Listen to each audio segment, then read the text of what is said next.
Bonjour à tous, bienvenue dans Vox Pop, l'émission qui fait débattre les Européens. Au sommaire cette semaine, la 5G est-elle dangereuse pour notre santé ?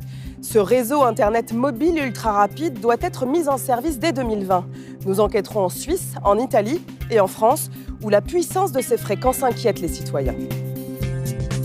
Puis, notre second débat, l'Europe exclut-elle ses sourds ? Sur le continent, on compterait 51 millions de personnes sourdes et malentendantes. Une population qui subit de larges discriminations. À Paris, nous rencontrerons Yann Quentin. Docteur en histoire, la langue des signes est sa langue maternelle. Il fustige les traitements médicaux et l'appareillage imposé aux sourds. Voilà, c'est dans Vox Pop, c'est cette semaine, et c'est parti!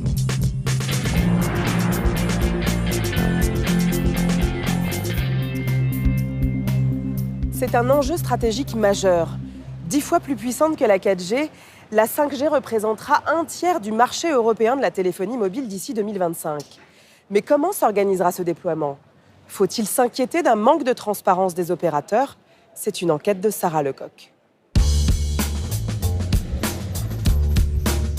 Lyon, dans un quartier laboratoire de la Smart City, la ville intelligente. Ici, des navettes électriques et sans chauffeur sillonnent les quais. Voilà, le véhicule sonne, parce qu'il y avait des personnes sur la voie et il vient de les détecter. L'entreprise française à l'origine de ces navettes gère près de 200 véhicules autonomes dans le monde. Mais leur capacité reste encore limitée, car le réseau Internet actuel, la 4G, n'est pas assez rapide. Ce véhicule, par exemple, roule seulement sur 1 kilomètre, et un opérateur doit être présent pour régulièrement en prendre le contrôle manuel. Le tournant décisif sera l'arrivée de la 5G, la nouvelle génération de réseaux sans fil. Le réseau 5G sera beaucoup plus rapide que le réseau 4G, donc ça permettra à beaucoup plus d'informations d'être échangées. Avec la 5G, mon véhicule autonome, il va arriver au feu et il va être capable d'échanger de manière très rapide avec le feu. Il va pouvoir savoir très rapidement si le feu qui est rouge, par exemple, il va passer au vert bientôt. Donc la 5G et son déploiement, c'est une vraie valeur ajoutée pour les entreprises comme nous qui travaillent sur le véhicule autonome et donc qui travaillent également sur la connectivité. Ultra rapide, ultra efficace, la 5G est présentée comme la révolution technologique du XXIe siècle. Celle qui permettra des opérations chirurgicales à distance, des rencontres holographiques avec des célébrités, ou encore l'avènement de l'intelligence artificielle. En 5 ans, elle pourrait créer 2 millions d'emplois en Europe. Alors États et industriels lui ouvrent grand leurs portes. Mais des mouvements citoyens commencent à s'y opposer. Pourquoi l'Europe s'est-elle engagée à marche forcée dans la 5G ? Cette nouvelle technologie présente-t-elle des risques pour notre santé ? En Europe, la 5G s'implante pour l'instant en ordre dispersé. Encore en phase de test en France et au Portugal, elle est déjà commercialisée en Espagne, en Allemagne, en Suisse et en Italie, où elle est disponible dans les 5 principales villes du pays. Pour installer la 5G, les opérateurs télécoms italiens ont acheté de nouvelles bandes de fréquences à l'État lors d'une vente aux enchères en octobre 2018. Les 3 leaders du marché se sont arrachés ces fréquences à des prix exorbitants selon ce journaliste. Montant total, 6,5 milliards d'euros. Si les opérateurs ont déboursé ces sommes astronomiques pour les fréquences 5G, c'est qu'elles représentent l'avenir des télécommunications. C'est impossible pour eux d'imaginer la suite sans cette technologie, qui permettra certes des communications plus rapides, mais aussi la mise en place de nouveaux services. Et qui dit nouveaux services, dit évidemment nouveau business. Les opérateurs n'ont pas d'autre choix que d'adopter la 5G dans une perspective stratégique.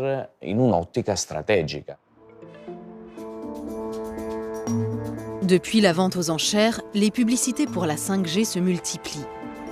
Mais loin d'attirer les consommateurs, cette nouvelle technologie provoque une levée de boucliers sans précédent.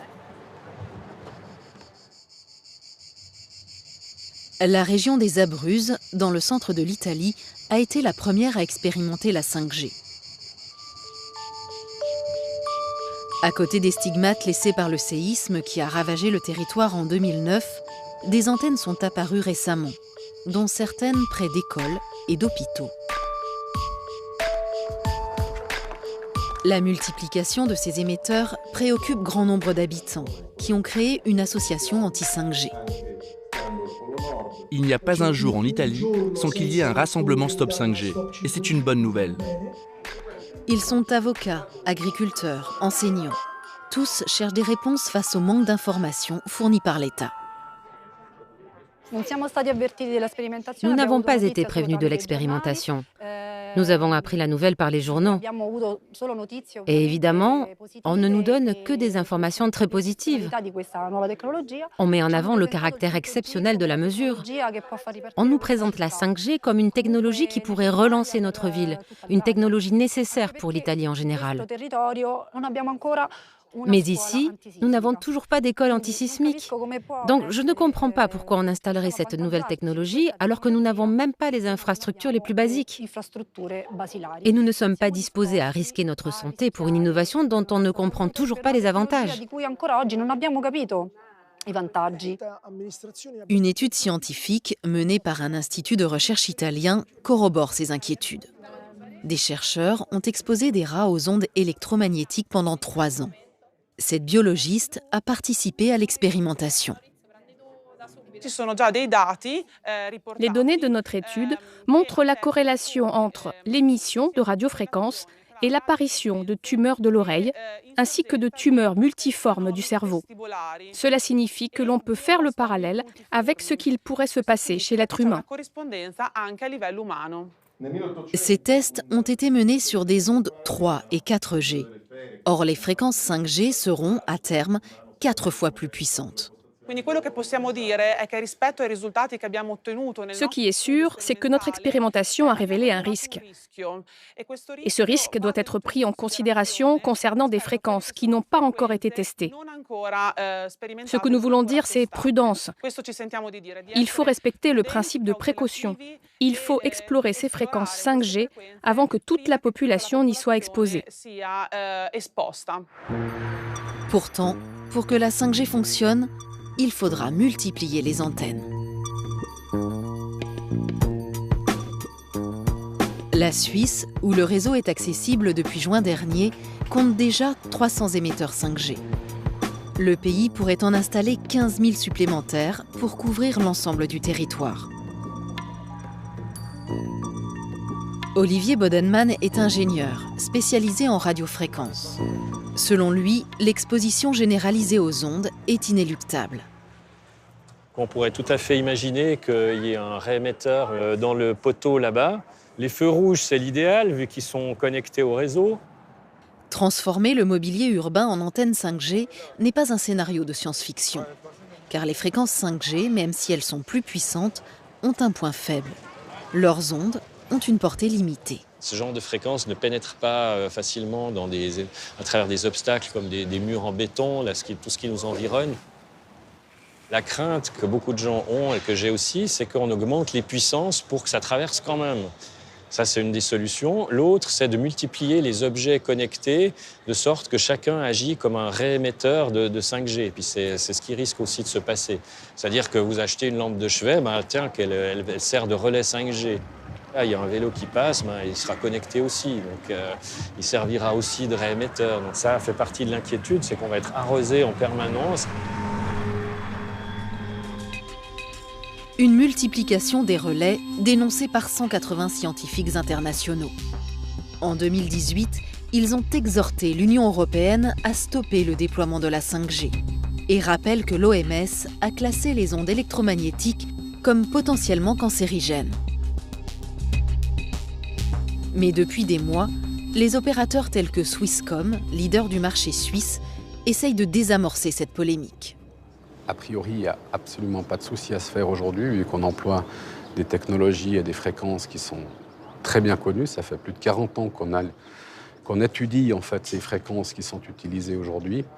Et jusqu'à aujourd'hui, il n'y a aucune évidence scientifique qui dit qu'il y aurait un danger quelconque. Mais Swisscom n'a pas toujours tenu ce discours rassurant. La preuve, ce document, un brevet déposé en 2004 par l'opérateur. il y propose une technique empêchant le Wi-Fi d'émettre des ondes en continu. L'entreprise s'appuie sur des études scientifiques affirmant que l'exposition aux ondes pourrait endommager l'ADN et augmenter les risques de cancer. Mais aujourd'hui, Swisscom récuse cette étude. Cette étude, d'une part, n'était pas avérée à la fin, et notre patente aussi a été retirée. Donc, en fait, c'est clair que l'Internet n'oublie jamais, mais ce document n'existe en fait plus. C'était quoi cette étude, vous savez? Je ne pourrais pas vous dire, non. Et vous savez pourquoi l'étude a été retirée? Non, ça je ne pourrais pas vous dire non plus. Pour l'industrie, les enjeux financiers sont considérables. La 5G pourrait rapporter 113 milliards d'euros d'ici 2025. L'Union européenne a donc décidé d'encourager le secteur en dépit des inquiétudes citoyennes. Mais à la traîne technologiquement, elle va devoir s'appuyer sur les deux grands leaders du secteur, les États-Unis et la Chine. L'Italie se tourne déjà vers Pékin pour construire ses infrastructures 5G. C'est le cas dans les Abruzzes, où le réseau a été développé par le chinois ZTE.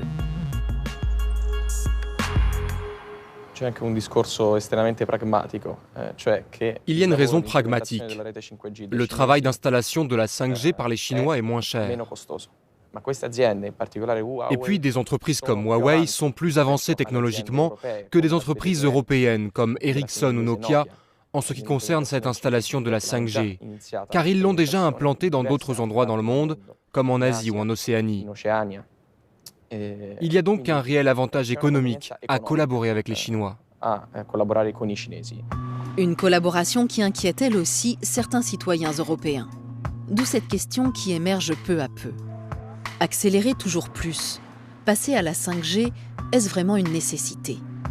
Aujourd'hui, 67% des Français se connectent déjà à Internet via la 4G.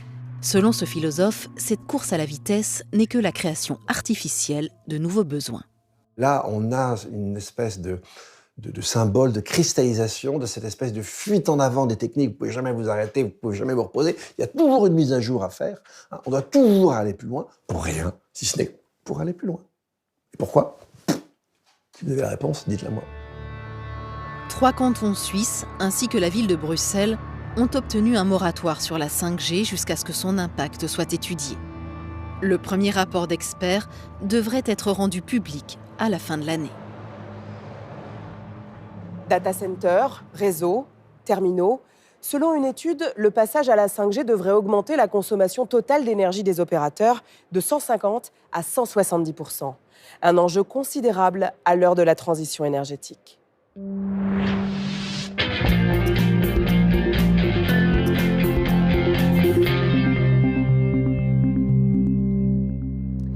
Et maintenant, notre second débat, les sourds ont-ils une place dans nos sociétés européennes? Souvent considérée comme une maladie, la surdité engendre de l'exclusion. À l'école, au travail ou dans la vie quotidienne. Au Royaume-Uni, par exemple, une personne sourde sur 4 a quitté son emploi à cause des discriminations de ses collègues ou de ses employeurs. Inacceptable selon Yann Quentin. Cet historien sourd de naissance nous invite au Panthéon à Paris, où il est le commissaire d'une exposition sur l'histoire des sourds à travers la langue des signes. Bonjour Yann Quentin. Bonjour. Alors, pouvez-vous me dire quelles sont les discriminations dont souffrent les personnes sourdes? Comme la surdité ne se voit pas, lorsqu'une personne entendante rencontre une personne sourde dans la rue et l'interpelle, souvent elle prend peur. Elle passe son chemin quand elle découvre cette surdité. La surdité fait peur, car on ne sait pas comment s'y adapter. Mais pourquoi cette peur? Parce qu'on considère un sourd comme quelqu'un en mort sociale. Parce qu'on estime que la vie sociale et nos interactions se nouent à travers la parole. On se représente alors une personne sourde comme étant exclue de la société, vide, et avec qui il est très difficile d'entrer en contact. On pourrait faire la comparaison avec un zombie perdu dans la société, ce qui génère de l'angoisse chez la plupart des gens. Mais comment on vit pratiquement quand on est sourd au quotidien, quand on va à sa banque, pour communiquer avec l'administration, avec son médecin ou à l'hôpital? Comment est-ce qu'on fait? Est-ce que ça veut dire qu'il faut toujours en fait, être avec une tierce personne? On a l'impression que c'est compliqué, mais en réalité c'est assez simple. Par exemple, je n'ai pas un interprète qui me suit toute la journée. seulement pendant les réunions. Et dans les situations de la vie quotidienne, on passe par les cris. Moi, j'ai la chance d'avoir un bon niveau de français. Mais les personnes sourdes ont souvent des blocages en la matière à cause d'une éducation de mauvaise qualité, et c'est un cercle vicieux.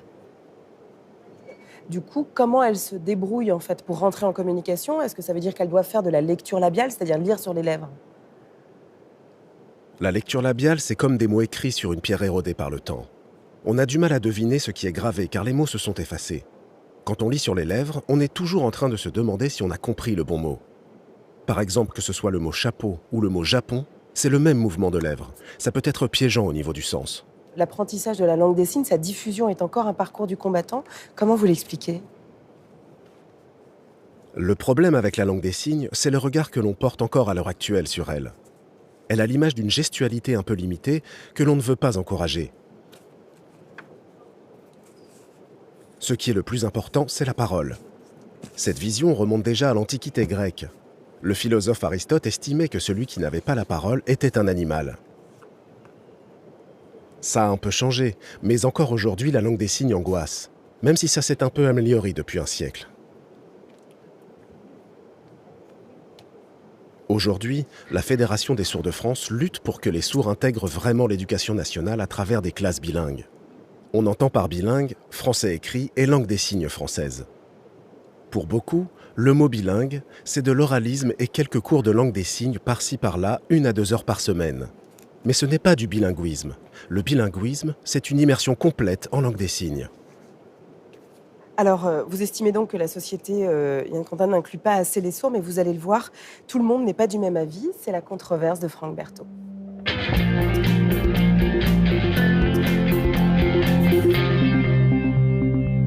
La révélation théâtrale et le Molière est attribuée à Emmanuel Laborie pour Les Enfants du Silence. 1993. Le monde du théâtre français assiste à un événement inédit. C'est la première fois qu'un sourd, comme comédien professionnel, est reconnu et reçoit un Molière. Et vraiment, je suis très content pour tous les autres sourds. Une belle histoire qui n'a pas rendu les sourds plus audibles en Europe. Sur le continent, vivre parmi les entendants demeure un parcours du combattant. Les sourds sont-ils considérés comme des citoyens de seconde zone? C'est évident, constatent les Européens atteints de surdité. La preuve, certains continuent de voir la langue des signes comme un accessoire pour handicapés, alors qu'elle est un élément de notre identité, notre moyen de communiquer. En Europe, trop de pays ne l'ont toujours pas reconnue, comme les Pays-Bas, la Pologne ou encore la Roumanie. Cela nous marginalise. C'est faux, contestent les États. Une majorité de pays en Europe a voté des lois pour reconnaître la langue des signes. La France, l'Espagne, l'Allemagne ou le Royaume-Uni. En Autriche, en Finlande, en Hongrie et au Portugal, elle a même été inscrite dans la Constitution, pour la légitimer encore plus. Cela ne suffit pas à vaincre les discriminations, tranchent les citoyens sourds. Trouver un emploi, c'est plus dur quand on n'entend pas. En 2017, le taux de chômage des personnes handicapées auditives était de 21,2% en Espagne, contre 16,5% pour les valides. La même année, il était de 14% aux Pays-Bas, contre seulement 6% pour les entendants. En plus, les inégalités se creusent dès l'école, ajoutent les Européens sourds. Pour les enfants atteints de surdité, suivre une scolarité adaptée, c'est quasi impossible. Au Royaume-Uni, par exemple, qui propose de nombreuses classes bilingues, 10 d'entre elles ferment chaque année. Ne faites pas de généralité, nuancent les États. En Suède, par exemple, on choisit les enfants sourds. 9 écoles leur sont entièrement dédiées. Et les universités sont toutes dotées de coordinateurs qui viennent en aide aux handicapés auditifs.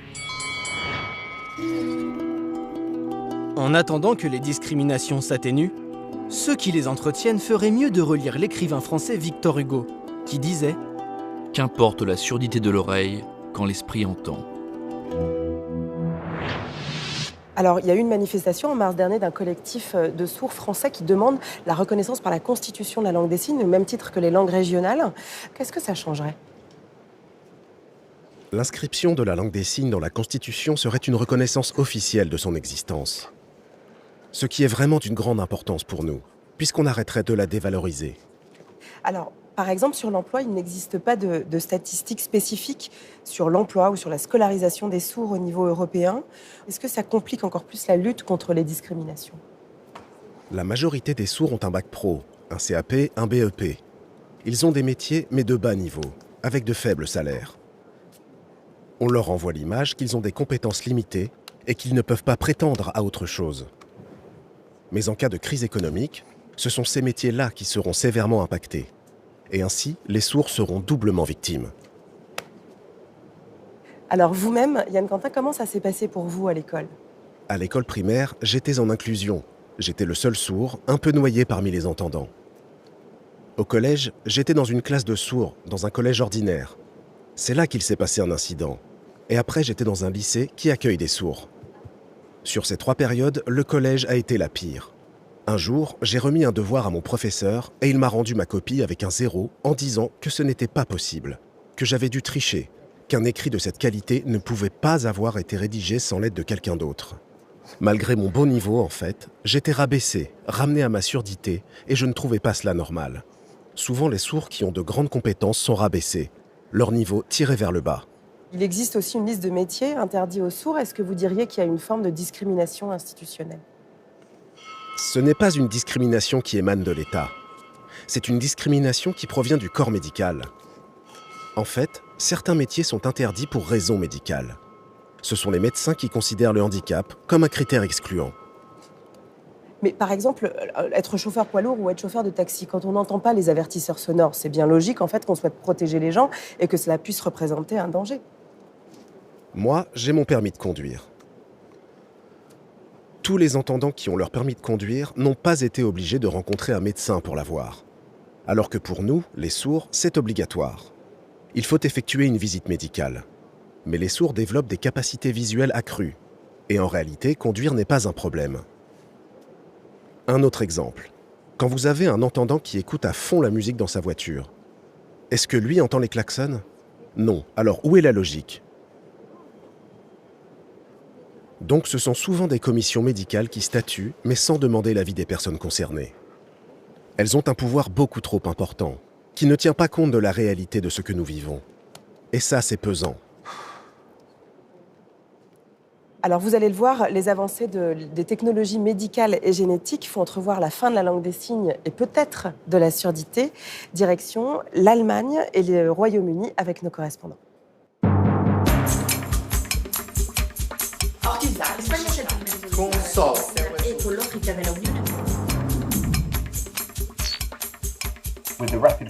Avec les fulgurants progrès de la thérapie génique et cellulaire, la fin de la surdité pourrait-elle bientôt ne plus être un fantasme ? Des chercheurs français et américains sont déjà parvenus à rendre l'ouïe à des souris et plusieurs laboratoires britanniques ont lancé des essais cliniques pour traiter les patients qui souffrent d'une chute de l'audition. On n'est pas loin du scénario du film anglais The End, diffusé en 2011. Il racontait l'impact d'un traitement sur la population sourde, sa disparition programmée et avec elle, l'abandon de la langue des signes. Vainqueur de nombreux prix, largement commenté par la communauté sourde, le court-métrage ne prévoyait sans doute pas être une œuvre d'anticipation. Aujourd'hui, la moitié des cas de surdité ont une origine génétique. Pour éviter toute dérive eugéniste, l'Angleterre avait interdit en 2008 de rechercher les gènes sourds sur les embryons de fécondation in vitro.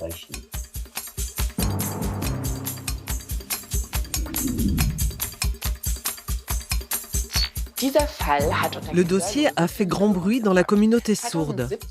En 2017, un jeune couple sourd de Basse-Saxe souhaite inscrire dans une crèche son enfant d'1 an et demi.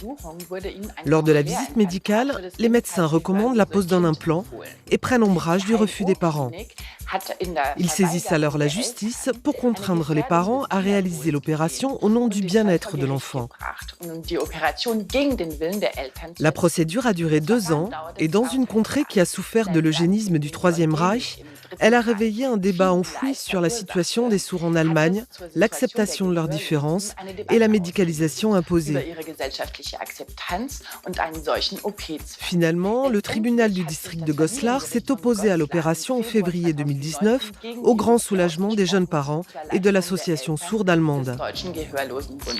En Allemagne, près de 40 000 sourds portent un implant et 3 000 nouveaux implants sont posés chaque année. Alors Yann Quentin, est-ce que ces implants cochléaires et ces thérapies géniques signent la fin de la surdité? Si l'on veut éradiquer la surdité, il faut envisager les choses dans leur globalité. Mais les personnes qui sont porteurs du gène de la surdité et qui n'en sont pas conscients vont le transmettre. Donc, comment est-ce que l'on peut éradiquer cette surdité? Le désir d'implanter, de soigner, d'éradiquer la surdité, c'est le rôle des médecins. C'est leur métier d'y penser. Mais moi, ce que je ne peux pas accepter, c'est que l'on force les gens à se soigner. On devrait avoir le droit de choisir ou de refuser. Par exemple, la majorité des parents entendants qui ont un enfant sourd, lors du dépistage, on va les forcer. On leur dit qu'il faut implanter leur enfant. On exerce une pression horrible sur eux, et on ne leur laisse pas le temps de tisser des liens avec leur bébé.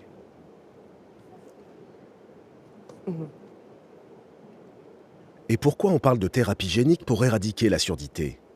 C'est bien, mais pour moi, ce n'est pas une urgence de se concentrer là-dessus.